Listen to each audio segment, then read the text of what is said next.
نوجوان ہمارا طبیعی دوست گلاسگو میں رہتا تھا، وہ بیمار ہو کے ہاسپٹل گیا ہے، تو اس کی جو اٹینڈنٹ نرس تھی اس نے 3-4 دن کے بعد کہا کہ آپ مجھ سے شادی کریں گے؟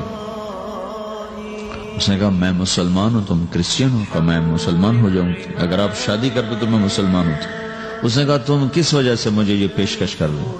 وہ کہنے کہ میں 3 دن سے تمہیں دیکھ رہی ہوں تو کہ تم نے ایک دفعہ بھی نظر اٹھا کے مجھے نہیں دیکھا، میں نرس ہوں، میری زندگی یہاں گزری ہے، میں نے کوئی نوجوان ایسا نہیں دیکھا جو لڑکی کو دیکھ کے نظر جھکا لیتا ہو، میں پہلی دفعہ اپنی زندگی میں کسی کو دیکھ رہی ہوں کہ جب اس کے سامنے میں آتی ہوں تو اس کی نظر جھک جاتی ہے، تو مجھے یقین ہو گیا تیرے اندر سچائی ہے۔ وہ مسلمان ہو گئے، اس نے آگے کتنی بچیوں کو مسلمان کیا۔ پھر اشفاق احمد صاحب مرحوم تھے، یہ ڈرامہ رائٹر، ان سے اچھی سلام دعا تھی میری، تو ایک دن مجھ سے کہنے لگے کہ میں تبلیغ کے کام سے متاثر ہوا ہوں انگلینڈ جا کر، پاکستان میں نہیں انگلینڈ جا کر، تو میں ایڈنبرا میں پارک میں بیٹھا تھا، میری بیوی میرے ساتھ بیٹھی تھی، تو ایک جماعت آئی، انہوں نے آ کر اذان دی مغرب کی اور نماز پڑھی۔ نماز کے بعد 13-14 لڑکیاں بھاگ کے آگے آئیں ان سے بات کرنے کے لیے، تو میں نے بیوی سے کہا آؤ سنو یہ کیا کہتے ہیں، تو کہا ہم دونوں بھی پہنچے، تو جس نے جماعت کرائی تھی نا اس کو ایک لڑکی آگے بڑھ کے کہتی آپ کو انگلش آتی؟ کہی آتی ہے۔ کہی آپ نے کیا کیا ہے؟ کہی ہم نے اپنی عبادت کی ہے۔ تو لڑکی کہنے لگی آج تو اتوار نہیں ہے، تو اس نوجوان نے کہا کہ جی ہم دن میں 5 دفعہ کرتے ہیں، صرف اتوار کو نہیں، روزانہ 5 دفعہ۔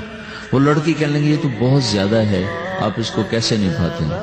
تو اس نے اس کو جواب دیا، 2-3 سوال اس نے اور کیے، جواب دیا، تو کہنے لگی اچھا بہت مہربانی، اس نے سے ہاتھ بڑھایا آگے ملانے کے لیے نا، تو وہ نوجوان کہنے لگا میں آپ سے معافی چاہتا ہوں، میں آپ کو ہاتھ نہیں ملا سکتا۔ تو اس لڑکی نے کہا کیوں؟ کہ یہ ہاتھ میری بیوی کی امانت ہے اور کسی کو نہیں لگ سکتا۔ تو لڑکی کھڑی تھی، وہ زمین پہ گر گئی، صرف اس بہت وہ زمین پہ گر گئی، کھڑے کھڑے وہ زمین پہ گر گئی، اور وہ بچوں کی طرح رونے لگی پھوٹ پھوٹ کے، اور کہنے لگی وہ لڑکی کتنی خوش قسمت ہے جس کے تم خامد ہو، کاش یورپ کے مرد بھی ایسے ہی ہوتے۔ جس رب نے نفسیات بنائی ہے وہ اگر کوئی عورت کپڑے اتار دے تو اس کی نفسیات بدل جائے گی، چاہے وہ مغرب میں پیدا ہو چاہے وہ مشرق میں پیدا ہو۔ عورت کی نفسیاتی حیا ہے اور وفا ہے، کسی وفادار کی تلاش ہے، تو وہ اس کو پتہ بھی نہیں ہے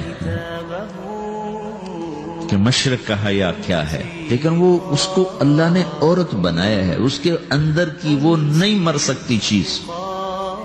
کاش یورپ کے مرد بھی ایسے ہوتے۔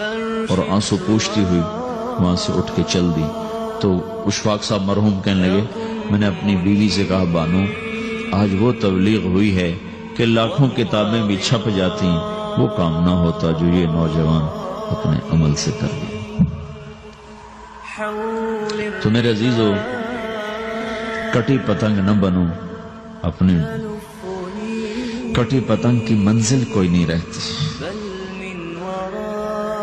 اللہ اس کے رسول کے ہاتھ میں اپنے ڈور دے کے چلو، اللہ اس کے رسول کی غلامی میں اپنے آپ کو چلاؤ، تو اللہ تمہیں بھاگ لگائے، عزت بھی دے گا۔ اپنی منمانی میں کوئی راحت نہیں، اللہ کی قسم کوئی راحت نہیں۔ 6 بر اعظم پھر کے تمہیں بتا رہا ہوں کہ جو اپنی ترتیبوں پر چلنے والوں کے دکھ آپ لوگ اندازہ نہیں لگا سکتے۔ چلنا ہے تو اللہ اس کے رسول کی زندگی کو اپنا کے چلو، اللہ تمہاری دنیا بھی سکھ والی بنائے گا، آخرت بھی سکھ چین والی بنائے گا۔ لیکن یہ سیکھنا پڑے گا، سیکھنا پڑے گا۔ تبلیغ اس کو سیکھنے کی محنت ہے اور اس کو آگے پہنچانے کی محنت۔ تو یہ عمر ہے، اس وقت ساری دنیا اسلام کے لیے تیار ہے، چونکہ نظریاتی طور پر دنیا شکست کھا چکی، کسی کے پاس کچھ نہیں۔ تو ہمارے پاس ایک ایسا خوبصورت نظریہ ہے کہ جو ان کو بڑی تیزی سے اپنی طرف کھینچ سکتا ہے، اور اللہ کا احسان ہے کہ تیزی کے ساتھ نسلوں کا رخ اللہ کی طرف ہو رہا ہے۔ تھوڑی ہمت کرو، چھٹیوں کا وقت تبلیغ میں دو، باقی وقت اپنی تعلیم کو دو، گھر جاؤ تو ماں باپ کے خادم بن کے رہو، نوکر بن کے رہو۔